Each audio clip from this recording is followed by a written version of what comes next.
Les séries géométriques sont très importantes. Je te rappelle qu'une série géométrique, c'est une série dont le terme général est le terme d'une suite géométrique. Une suite géométrique, c'est une suite qui vérifie un plus 1 égale q fois un pour tout n, et où q ne dépend pas de n. Q s'appelle la raison de la suite géométrique. Pourrais-tu nous rappeler comment on calcule la somme de n termes d'une suite géométrique? Je ne me souviens jamais de la formule, mais par contre, je sais la retrouver facilement. Si je note S la somme UP plus UP plus 1, plus UP plus 2, jusqu'à UT, je multiplie cette somme par Q. Mais à chaque fois, QUP, en appliquant cette formule, c'est égal à UP plus 1. QUP plus 1 en utilisant cette formule, c'est égal à UP plus 2. J'obtiens donc. Les termes vont alors se ressembler entre la somme S et la somme QS. UP plus 1, UP plus 2, UP plus 3. Je vais faire la différence entre mes deux sommes.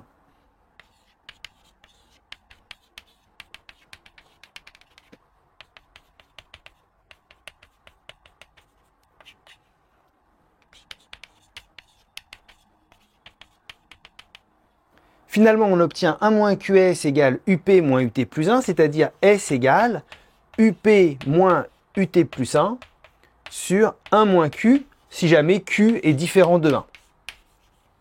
C'est-à-dire, UP, c'est le premier terme de la somme, UT plus 1, c'est le premier terme qui n'est pas dans la somme, sur 1 moins la raison. Voilà la formule qui me donne la somme de termes d'une suite géométrique.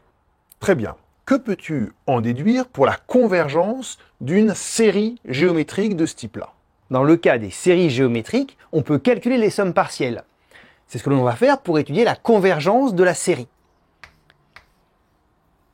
Donc, cette somme partielle, c'est la somme des termes d'une suite géométrique, et donc c'est égal au premier terme, ici c'est 1, moins le premier terme qui n'est pas dans la somme, eh bien c'est lorsqu'on a la puissance n plus 1, donc 1 moins q puissance n plus 1, sur 1 moins la raison, c'est-à-dire 1 moins q, pour q différent de 1.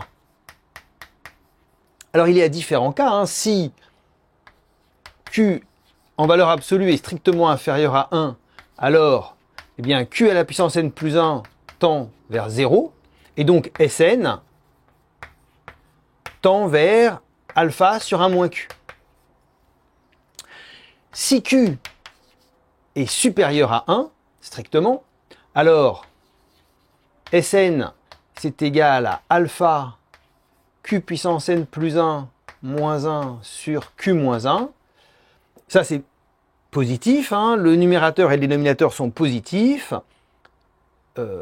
Et puis tout ça, ça tend vers plus l'infini. Lorsque n tend vers l'infini, évidemment, ça va dépendre, après la limite de Sn va dépendre de alpha. En tout cas, Sn diverge. Si q est inférieur à moins 1, eh bien q puissance n plus 1 diverge. Bon, et on peut montrer que si alpha est non nul, Sn aussi diverge. Bon, il y aurait des petits calculs à faire, mais on montre aussi que Sn diverge. Et puis il reste le cas Q égale 1. Pour Q égale moins 1, c'est pareil, mais pour Q égale 1, la formule qui est là n'est pas vraie, mais on peut calculer Sn. Donc si Q égale 1, eh bien Sn, c'est égal à alpha plus alpha n plus une fois. Donc c'est égal à alpha fois n plus 1. Et donc, suivant le signe de alpha, ça diverge vers plus l'infini ou vers moins l'infini. Autrement dit, la série géométrique alpha q puissance n, elle converge si et seulement si q est inférieur à 1 strictement en valeur absolue. Tout à fait. Et ce que l'on peut remarquer pour une suite géométrique, c'est que la racine énième de q à la puissance n, donc du terme général, c'est égal évidemment à q, à la raison. Et ce que l'on va regarder maintenant, c'est si on a une suite un, alors on va prendre une suite positive, telle que la racine énième de UN. Alors, elle n'est pas forcément égale à une constante, sinon ce serait une série géométrique, mais elle tend vers une constante. Donc, ce n'est pas une suite géométrique, mais c'est une suite qui ressemble à une suite géométrique. Eh bien, dans ce cas-là, si elle est strictement plus grand que 1, on peut démontrer que la série de termes générale UN diverge, et que si elle est strictement inférieure à 1, la série de termes générale UN converge. Et puis, si elle égale 1, on ne peut pas conclure, et évidemment, s'il n'y a pas de limite, on ne peut pas conclure non plus. Tu regardes la racine énième de UN, c'est-à-dire UN à la puissance 1 sur n. Si jamais la suite UN puissance 1 sur n tend vers L avec L plus grand que 1, alors la série diverge. Et si ça tend vers L avec L strictement plus petit que 1, alors la série converge. Ouah, ça n'a pas l'air facile du tout à montrer. Mais non, tu vas pouvoir le démontrer. Car, en élevant à la puissance n, tu vas pouvoir comparer la suite UN à une suite géométrique. Or, on sait qu'une série géométrique de raison plus grand que 1 diverge, et une série géométrique de raison plus petite que 1 converge. C'est ce que tu vas faire. Comme racine énième de UN tend vers L, pour n assez grand, eh bien UN va être plus grand strictement que 1. Donc si je pose par exemple L' égale 1 plus L sur 2, c'est-à-dire le milieu entre 1 et L, pour n assez grand, racine énième de UN va être supérieure à L'. Parce que, justement, racine énième de UN tend vers L, et donc, pour n assez grand, eh bien, on va être strictement supérieur à L'. Et donc, en élevant à la puissance n, j'ai que UN est supérieur à L' à la puissance n. Comme la somme des L' à la puissance n diverge vers plus l'infini, eh bien, la somme des UN diverge aussi. Voilà le cas L supérieur à 1. Alors, pour le cas L inférieur à 1, ça a l'air plus compliqué. Non, c'est exactement pareil. Puisque racine énième de UN tend vers L qui est strictement inférieur à 1, pour n assez grand, on va avoir que racine énième de UN est plus petit qu'un certain L' lui-même strictement plus petit que 1. Ah bien oui, comme racine énième de UN tend vers L, il existe un rang à partir duquel racine énième de UN est plus petit que L'.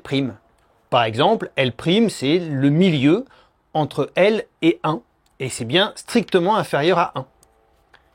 Donc en élevant à la puissance n, j'obtiens que UN est inférieur à L' à la puissance n pour n supérieur à un certain grand N. Or, et bien sûr, UN est positif. Or, la série somme des L' à la puissance n converge, et donc, la série somme des UN converge. Dans les deux cas, j'ai comparé la série somme des UN avec une série géométrique. Dans un cas, de raison strictement plus grand que 1, et dans l'autre cas, de raison strictement plus petite que 1. Ce critère de Cauchy peut être très commode pour étudier la convergence ou non d'une série. Mais évidemment, il ne permet pas toujours de répondre à la question. Soit la racine énième de UN n'a pas de limite, et à ce moment-là, il n'y a pas de limite, ce critère ne dit rien du tout. Ou bien, la racine énième de UN tend vers 1, et dans ce cas-là, eh bien, le théorème ne dit rien. La série peut converger ou diverger.